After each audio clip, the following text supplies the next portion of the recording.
இன்றைய புனிதர். என்னை பின்பற்ற விரும்பும் எவரும் தன்னலம் துறந்து தன் சிலுவையை தூக்கிக் கொண்டு என்னை பின்பற்றட்டும். மத்திய நற்செய்தி 16ஆம் அதிகாரம் 24வது வசனம். இறையேசுவில் எனக்கு பிரியமான சகோதர சகோதரிகளே, இன்று நம் தாயாம் திரு அவையானது தூய செராப்பினா விழாவை கொண்டாடுகிறது. இன்று நாம் நினைவு கூறும் செராப்பினா இத்தாலியில் உள்ள கிமிஞானோ என்னும் ஊரில் 1238ஆம் ஆண்டு பிறந்தார். செராப்பினாவின் குடும்பம் ஒரு காலத்தில் மிகவும் வசதியாக இருந்தது. ஆனால் ஏதோ ஒரு காரணத்தால் நொடிந்து போனது. இந்த வருத்தத்திலே செராப்பினாவின் தந்தை இறந்து போனார். இதனால் குடும்ப பொறுப்பு செராப்பினாவின் தலையில் விழுந்தது.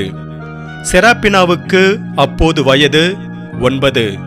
ஆனாலும் அந்த சின்ன வயதில் துணி நெய்து தருவதும் சிறு சிறு வேலைகளை செய்வதும் என்று குடும்பத்திற்கு ஒத்தாசையாக இருந்து வந்தார். செராப்பினா பகல் முழுவதும் குடும்பத்திற்காக உழைத்தாலும் இரவெல்லாம் அவள் இறைவனிடத்தில் விழித்திருந்து ஜெபித்து வந்தாள். வாழ்க்கை ஓரளவுக்கு நன்றாக போய்கொண்டிருந்த சமயத்தில் திடீரென்று ஒரு நாள் செராப்பினாவுக்கு பக்கவாதம் ஏற்பட்டு படுத்த படுக்கையாய் ஆனாள். அப்போதெல்லாம் அவள் இறைவனிடத்தில், இறைவா, எனக்கு ஏன் இந்த பக்கவாதம் ஏற்பட்டது என்று தெரியவில்லை. இருந்தாலும் இதனை இறை திருவுலமாக ஏற்றுக்கொள்கிறேன் என்று சொல்லி ஜெபித்து வந்தாள். இதற்கிடையில் செராப்பினாவின் தாய் கணவர் இறந்துவிட்டார். பெற்ற பிள்ளைக்கும் இப்படி ஆகிவிட்டதே என்ற வருத்தத்திலே சில நாள்கள் இருந்தார்.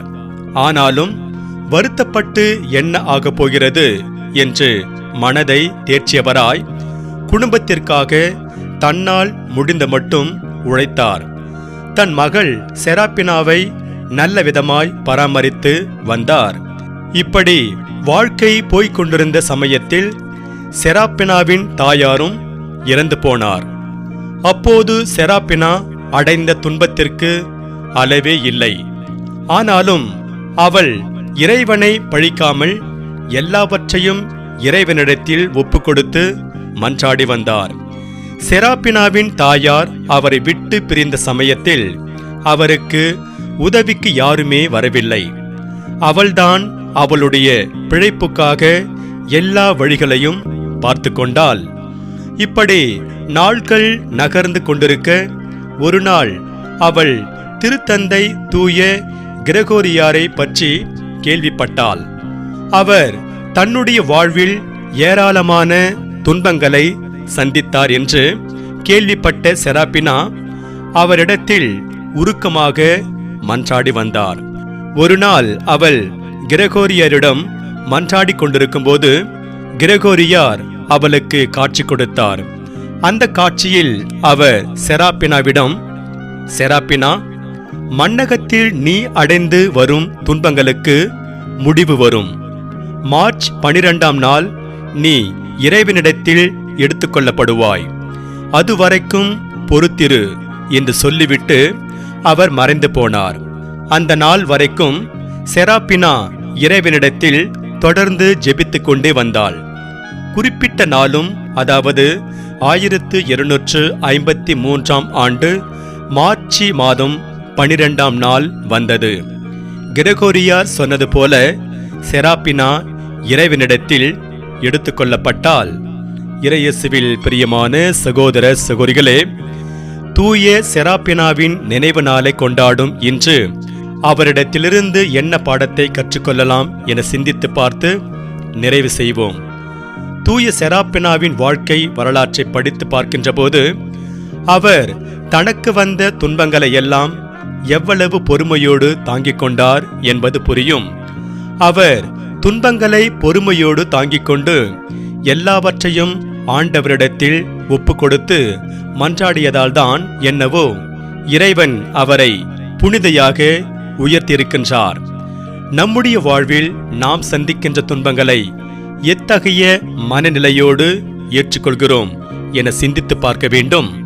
ஒரு பிரபல பள்ளிக்கூடத்தில் நன்னெறி பாடத்தை எடுத்து வந்த ஆசிரியர் மாணவர்களுக்கு வித்தியாசமான முறையில் ஒரு உண்மையை விளக்க நினைத்தார். எனவே அவர் ஒரு செங்கலை எடுத்து வந்து, இந்த செங்கல் எப்படி செய்யப்படுகின்றது என்று கேட்டார். அதற்கு முன் வரிசையில் இருந்த மாணவன் ஒருவன் எழுந்து, சார், இந்த செங்கலை செய்வதற்கு முதலில் ஆற்று மணலையும் களிமண்ணையும் ஒன்றாக சேர்த்து குழப்ப வேண்டும். அதன் பிறகு ஒரு செவ்வக அச்சில் வைத்து வார்க்க வேண்டும். வார்க்கப்பட்டதை நெருப்பிலிட்டு 2-3 நாள்கள் நன்றாக சூடேற்ற வேண்டும். அப்படி செய்தால் இந்த மாதிரி செங்கல் வந்துவிடும் என்றான். மிக சரியாக சொன்னாய் என்று சொன்ன ஆசிரியர் அந்த மாணவனை பாராட்டிவிட்டு எல்லா மாணவர்களையும் பார்த்து, இந்த செங்கல் எப்படி அச்சில் வார்க்கப்பட்டு அதன் பின் நெருப்பிலிட்டு சூடேற்றப்படுகின்றதோ அதுபோல நாமும் நம்முடைய வாழ்வில் வரும் துன்பங்களை பொறுமையோடு தாங்கிக் கொண்டு தொடர்ந்து உழைத்தோம் என்றால் வாழ்வில் முன்னுக்கு வருவது உறுதி என்றார். துன்பங்களை தாங்குவோரே வாழ்வில் இன்பம் காண்பர் என்னும் உண்மையை இந்த நிகழ்வானது மிக அழகாக எடுத்து கூறுகின்றது. ஆகவே தூய செராப்பினாவின் நினைவு நாளை கொண்டாடும் நாம் அவரைப் போல வாழ்வில் வரும் துன்பங்களை பொறுமையோடு தாங்கிக் கொண்டு இறை வழியில் நடப்போம். அதன் வழியாக இறையருளை நிறைவாக பெறுவோம். இறைவன் உங்கள் அனைவரையும் நிறைவாக ஆசீர்வதிப்பாராக. ஆமென்.